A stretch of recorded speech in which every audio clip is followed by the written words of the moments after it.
Bref, la famille, voici encore une autre histoire que j'aimerais vraiment partager avec vous. Cette histoire-là m'a été confiée par une jeune sœur. Et cette sœur va nous dire ce qu'elle a traversé. Elle est sa copine. Vous savez, aujourd'hui, des rencontres que vous faites souvent dans la soirée. Ah, j'ai connu quelqu'un, oui, ceux-là nous ont donné une bière, on va aller s'asseoir à côté d'eux, on va échanger, oui, ici, là, l'endroit, ça là n'est pas ça, on va aller de l'autre côté et on va en profiter pour aller chez nous. Vous ne savez pas qui vous croisez dans le noir et aussi dans la nuit. Vous ne connaissez pas c'est qui, quelle rencontre que vous faites dans la nuit. La nuit, tu es là, est tellement dangereuse. La nuit est tellement dangereuse. Et que la journée.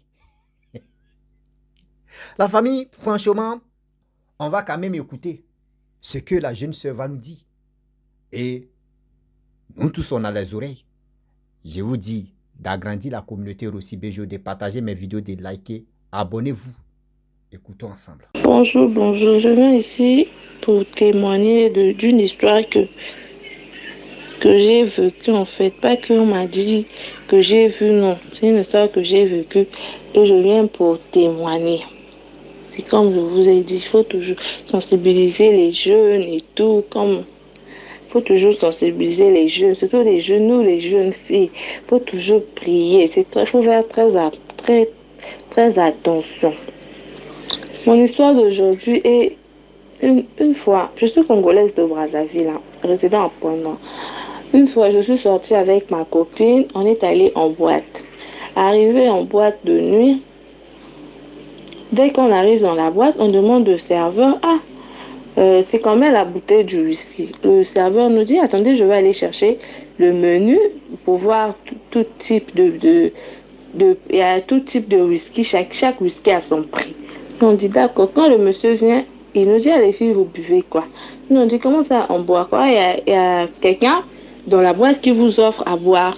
Après, il nous dit, qu'on vous ramène quoi? Après, c'est ma pote qui dit, non, ramenez une bouteille de champagne. Donc le gars, il nous emmène la bouteille de champagne. On commençait à boire le champagne et tout. Donc le monsieur, quand il vient, le serveur, il vient encore, il nous dit, il constate que la première bouteille qu'il a emmenée était vide. Donc, il nous amène une deuxième bouteille de champagne. Non, on dit, mais la personne qui nous fait que nous offrir, là, lui-même, il ne peut pas venir se présenter vers nous. Après, le serveur lui dit, non, calmez-vous, il viendra. Et on dit, d'accord. Donc, ma copine et moi, on commençait à boire. Quand on commençait à boire, là, après, le monsieur est venu, c'est un jeune garçon. Il vient pour nous dire, bonsoir les filles, comment vous allez? On dit, non, ça va et tout, ça se passe bien, oui.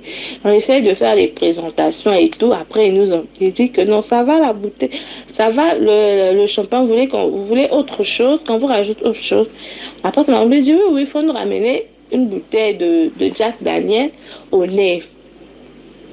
Après, le garçon fait signe au serveur. Non, il faut ramener la bouteille de whisky. Donc, il ramène une bouteille de whisky qu'on commence à boire et tout, nous toutes les trois. Mais après, on me dit, moi, je suis avec mes frères et tout, on est assis là-bas, donc je vais aller les rejoindre, je vous reviens très bientôt. Nous, on dit, d'accord, il n'y a pas de souci. Quand il revient avec son frère. Donc, on était 4, on fait des présentations et tout. On commençait à boire. Après, on dit, non, les filles, ça vous dit qu'on change un peu d'endroit, qu'on aille continuer l'ambiance chez nous à la maison. Nous, on dit, d'accord, il n'y a pas de souci et tout. Donc, on est rentré dans la voiture a démarré jusque chez eux à la maison à destination. Jusqu'on est arrivé chez eux à la maison. Arrivé chez eux à la maison, moi, j'ai envie de pisser. Je demande, c'est où les toilettes? Je monte à l'étage.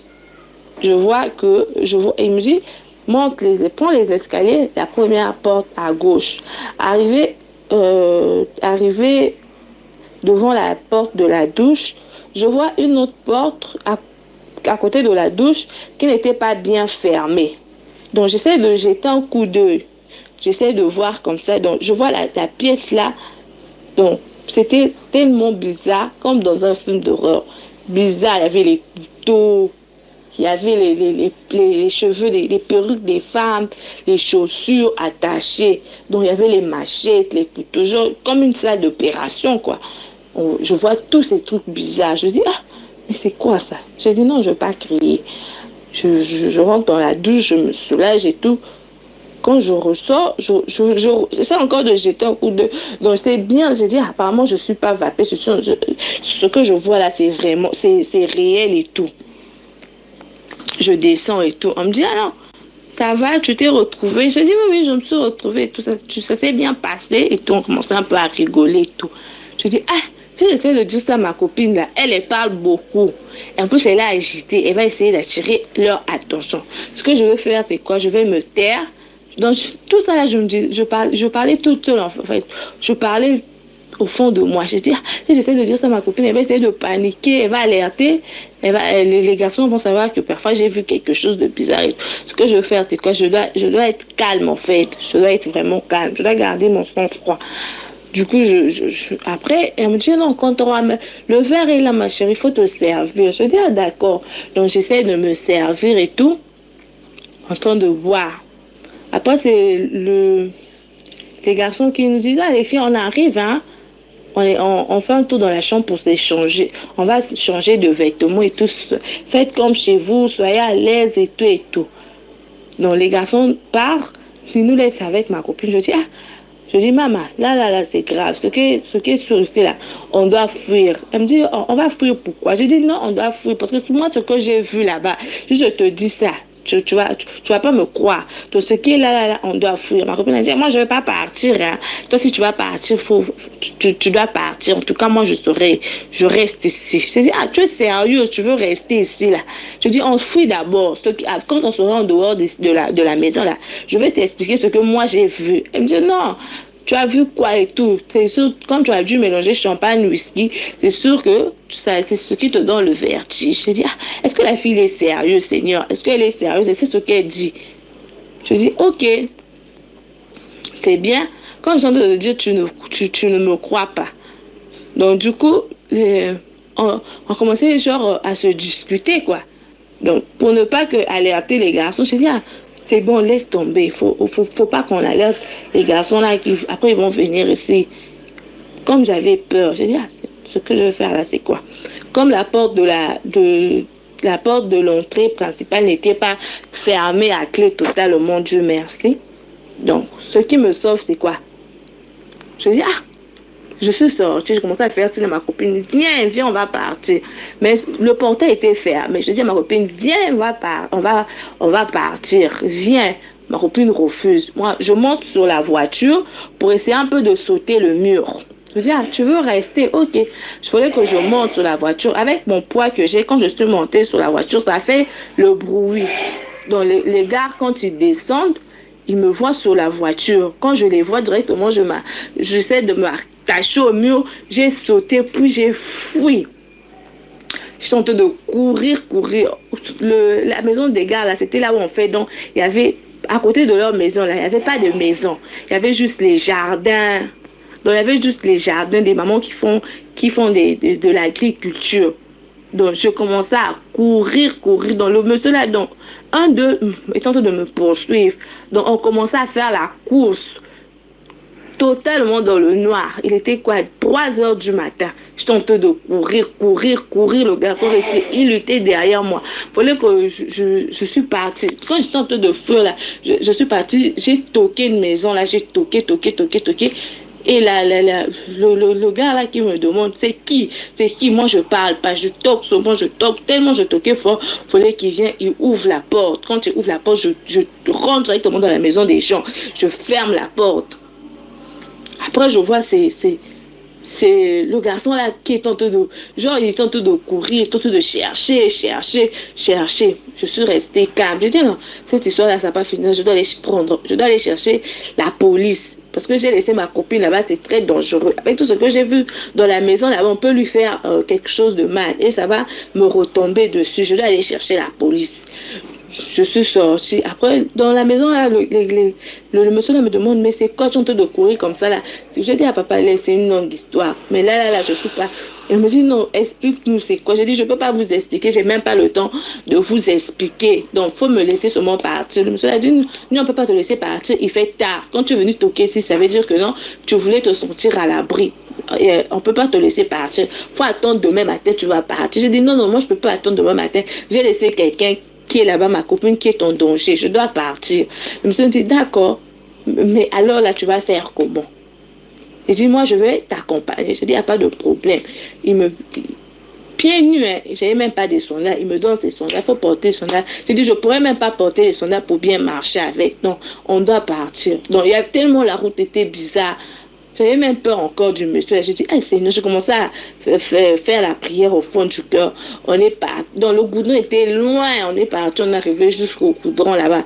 On a pris taxi. On a pris le taxi pour aller au poste de police dans un commissariat. Arrivé là-bas, j'explique à la police, ah, regardez ce que j'ai fait. La police commençait à me blâmer. Ah, vous les jeunes filles d'aujourd'hui, c'est toujours ça. Vous connaissez, tu connais pas la personne, mais comment vous partez chez eux à la maison? Hein, vous les jeunes filles d'aujourd'hui, commencez un peu à me blâmer. On est rentré dans la BJ. Quand on est rentré dans la BJ direction, on me dit, tu connais la maison en question? J'ai dit, oui, oui, je connais la maison. Est-ce que tu vas te rappeler? J'ai dit, oui, je vais me rappeler. Et on me demande, tu es sûr? J'ai dit, oui, je suis très sûr. Ok, on monte dans la BJ. Il fallait que je monte dans la BJ, moi, et le monsieur qui m'a accompagné là, et les policiers, direction chez eux à la maison. Il me dit, donc tu es avec ta copine là? J'ai dit, oui, j'ai laissé ma copine là. Direction chez eux à la maison. Quand on arrive chez eux à la maison, non, les policiers sont corrompus, hein. Arrivé chez eux à la maison là-bas, ils toquent le portail, boum, boum, boum, boum, boum. C'est les deux gars là qui viennent ouvrir. Les policiers commençaient à le blâmer, genre on voulait les arrêter. Après, je vois ma copine, je l'appelle, toi, là, faut sortir, on va partir. Il me dit, ah, en tout cas, si tu n'étais pas venu, moi, ici, là, on devait me tuer. Parce qu'on est parti trouver ma copine avec les mains attachées, les pieds attachés, donc la bouche côtier. Donc, quand je rentre dans la maison pour chercher ma copine, donc je suis allée trouver ma copine, les mains attachées, tout. Je la sors de là, je dis, toi, il faut sortir, on va partir. Moi, je t'avais dit qu'on fuit, tu ne voulais pas. Tu vois maintenant ce qui est arrivé. Regarde comment tu as fermé les pieds et la bouche et les mains. Tu ne m'écoutais pas. Donc, il fallait que je puisse l'enlever les fils, là. Essayer de l'enlever les fils. Donc, les messieurs et les policiers, du coup, ils veulent arrêter le policier. Et l'un d'eux veut arrêter les jeunes garçons là. Et l'un d'eux est rentré dans la chambre et est sorti avec une grosse enveloppe, une enveloppe kaki remplie. Donc quand tu vois l'épaisseur de l'enveloppe, toi-même tu sais que non, il y a quelque chose dedans qui donne aux policiers la tenue et tout. Comment ça, qui donne aux policiers? Les policiers comme ça disent, ah, vous les filles d'aujourd'hui là, on vous dit de rester à la maison, vous n'écoutez pas. Voilà maintenant les conséquences. Tu viens accuser les enfants de trouiller comme ça là. Mais quand on est rentré dans la maison avec les policiers, j'ai même montré la chambre là où j'ai vu les machettes et tout là. Et les tissages des filles. J'ai montré aux policiers, voilà la chambre bizarre, la chambre mystérieuse. Là, voilà, les policiers ont bien vu la chambre, ont bien vu tout ce qui se trouvait, mais n'ont pas pu arrêter les gars là. Parce que quoi, les gars là, je les ai donné de l'argent. Il les a donné de l'argent. Après, il y a des personnes qui me disent, non, tu n'as qu'à te taire. Tout ce que tu as vu ici, là, tu fermes ta bouche. Tu n'as rien, vous avez rien vu, vous avez rien vu. Donc, fermez vos bouches. Est-ce que vous avez compris? Je me dis, d'accord, il n'y a pas de problème. On ne va rien dire. Après, j'ai dit à ma copine, il faut sortir, on va prendre le taxi. On a pris le taxi et on est parti. Il fallait qu'on donne 1000 francs au garçon qui nous avait accompagnés, le garçon qui nous avait sauvés là. On lui a donné 1000 francs, le taxi qui n'a qu'à rentrer chez lui. Nous, on a pris un autre taxi, on est rentré chez nous. On a laissé la police et les gars en train de discuter. Donc, ils avaient pris l'enveloppe. Après, tout ce qu'ils ont dit derrière nous, ils nous ont mis dans le taxi, on n'a qu'à partir. Tout ce qu'ils ont dit derrière nous, ils ont fait. Mais ils n'ont même pas arrêté les policiers. Parce que je dis que non, nous, les jeunes filles d'aujourd'hui, on doit faire très très attention. Même avec les policiers, là, on n'est pas rassuré. C'était des gens, normalement, des jeunes à enfermer, appeler même la télé, à venir filmer. Mais les policiers là n'ont pas fait ça. Tout ce qui les intéressait, ils ont juste pris l'argent, ils sont partis. Malgré qu'ils ont vu les trucs bizarres dans la maison là, malgré qu'ils ont vu les couteaux, les trucs bizarres, tout ce qui était bizarre là, ils n'ont rien fait. Non, même pas. Donc tout ce qui les concernait, c'est prendre l'argent. Nous, on a pris le taxi, on est rentré. On essaie de porter plainte, on les arrête. Mais vous voyez, on est en Afrique, hein, surtout avec nos policiers là. C'est ce que je dis, les jeunes filles, on doit faire très, très attention. Surtout aux inconnus, les gens qu'on ne connaisse pas, là, il faut faire très attention. Quelqu'un te dit, viens chez moi à la maison, non. Il faut faire très, très attention. C'est très dangereux. On ne sait pas sur qui tomber. Bref, la famille, nous tous, on a écouté ensemble ce que la jeune sœur a dit. Vous savez, dans la vie, des racontes comme ça, on finit jamais. Même aujourd'hui, tu peux t'élever comme ça, tu vas aller dans Bois de Nuit ou dans Maki ou soit dans l'hôtel, ou sur l'hôtel encore dans un restaurant. Tu vas trouver quelqu'un, tu es assis comme ça et puis ils vont t'envoyer plat pour manger. Si c'est au restaurant ou soit si tu es dans Bois de Nuit ou dans Maki, il y a quelqu'un qui va te donner boisson. Tu ne sais pas c'est qui. Dans ces endroits-là, faites attention. On dit à 100%, il y a 1% qui sont bien. Mais 99%, ils ont quelque chose dans la tête. Imaginez-vous, regardez ça. Si vraiment,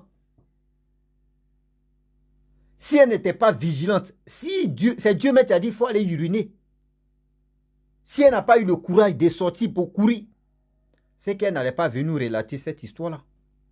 Mais tellement que sa camarade, elle était ignorante. Elle a vu, oui, des gens, ils ont une belle maison, ils ont une voiture, on les a donné l'alcool, manger, tout ça là. Elle a gagné quelqu'un de bien comme ça. Mais elle ne savait pas que c'était sa vie qui était suspendue. C'est-à-dire des jeunes hommes, des jeunes comme cela là, ils ont fait combien de crimes? Ils ont fait combien de crimes dans leur vie? Ils ont fait combien de crimes? Parce qu'elle dit il y avait des machettes, il y avait des mèches des femmes, des robes, tout ça là, imaginez-vous. C'est-à-dire, c'est pas aujourd'hui ils ont commencé, ils sont doués dedans. Et j'aimerais dire, interpeller des policiers du monde entier, s'il vous plaît. Votre travail là, c'est pour arrêter ces personnes comme ça. C'est pas pour dire non, on vous donne des enveloppes kaki, on vous donne de l'argent et vous fermez vos bouches, vous dites aux jeunes filles là que non, partez. C'est comme vous n'avez rien vu. Mais vous ne savez pas si c'était vous-même, vous les policiers, vous qui avez fait ces trucs-là, si c'était toi-même, ton propre enfant, ou soit ta propre soeur qu'ils avaient fait ça là, est-ce que toi-même tu allais accepter? Est-ce que toi-même tu allais accepter? Si c'était ta propre soeur qui était dans cette difficulté-là, et puis elle vient te dire, toi-même, est-ce que tu allais être content? Vous êtes si méchant, méchante quoi. Vous êtes si méchant et méchante, parce que ça là, il faut avoir un cœur de caillou pour raisonner, pour réfléchir comme ça. Il faut avoir un cœur de sanguinaire. Il faut avoir un cœur de... Je ne sais pas ce que je vais dire pour apaiser mon cœur parce que ça me fait mal. Ça me fait très mal de voir ça. Ah oui, ça me fait très mal de voir ça. Pourquoi un policier fait ça? Que des policiers, hein, pas au moins 2 policiers, font ce genre de choses. Vous êtes censé protéger la population. Vous êtes censé vraiment, il peut dire, veiller sur la population. Mais si aujourd'hui la population même, on ne vous fait pas confiance, c'est que là c'est gâté. Si on ne vous fait pas confiance, c'est que là c'est gâté. Aujourd'hui, c'est-à-dire nous, la population, on est livré à nous-mêmes. On est livré à nous-mêmes. C'est-à-dire aujourd'hui, même la jeune fille, c'est-à-dire les 2 jeunes filles là, est-ce qu'elles peuvent avoir confiance à un policier de leur pays? Est-ce qu'elle peut avoir confiance d'un policier ou d'un corps même de leur pays? Elles vont imaginer pour dire on a échappé à la mort. S'ils avaient arrêté ceux-là, au moins les bandes là allaient s'arrêter. C'est-à-dire ces gens-là, ils sont doués dedans. Ils ont l'argent. Ceux-là, c'est-à-dire, ce sont les petits. Sinon les vrais bourreaux même sont là. C'est eux qui envoient des marchandises à ces gars, à ces gens qui font ces bêtises-là. J'ai mal. L'histoire qu'on a écoutée là, j'ai mal. J'ai mal au cœur. Ça, c'est triste et ça fait mal. Imaginez-vous vous-même. Imaginez-vous vous-même. Si c'était toi-même, tu étais à la place de ces jeunes filles, eh bien, un policier ou 2 policiers viennent, on vient les appeler, puis eux, c'est l'argent qui les intéresse. Comment vous-même vous allez vous sentir? Comment vous allez vous sentir?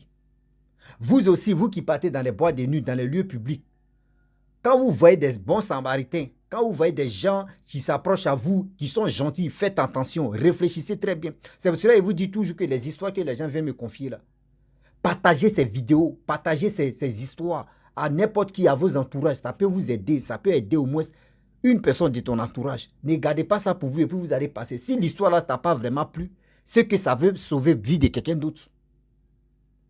Si aujourd'hui les gens viennent, ceux qui viennent me relater des choses comme ça, si moi il dit je vais les garder, est-ce que toi quand même aujourd'hui là, tu peux écouter ça? Toi quand tu écoutes là, tu es prudent d'une part. Tu fais attention à où tu mets tes pieds. Donc c'est pour cela que je vous dis, je vous encourage de partager mes vidéos, de liker, de commenter. Ça va sauver la vie de tout et chacun de nous. Ah oui. Grandissez aussi la communauté pour que le monde entier sache qu'il y a des choses qui se passent dans ce monde ici, qu'on doit vraiment être vigilant, sinon ils vont nous vigiler. Hey, moi, j'ai créé le mot encore aussi. C'est une sauce. On est encore dedans. Si tu n'es pas vigilant, on va te vigiler. C'est comme ça, ça y est. Donc, la famille, je m'arrête là. Si tu es nouveau, tu es nouvelle sur ma vidéo, il faut t'abonner sur ma chaîne YouTube, ma page Facebook. N'oubliez pas de partager mes vidéos et aussi, je vous dis à très bientôt.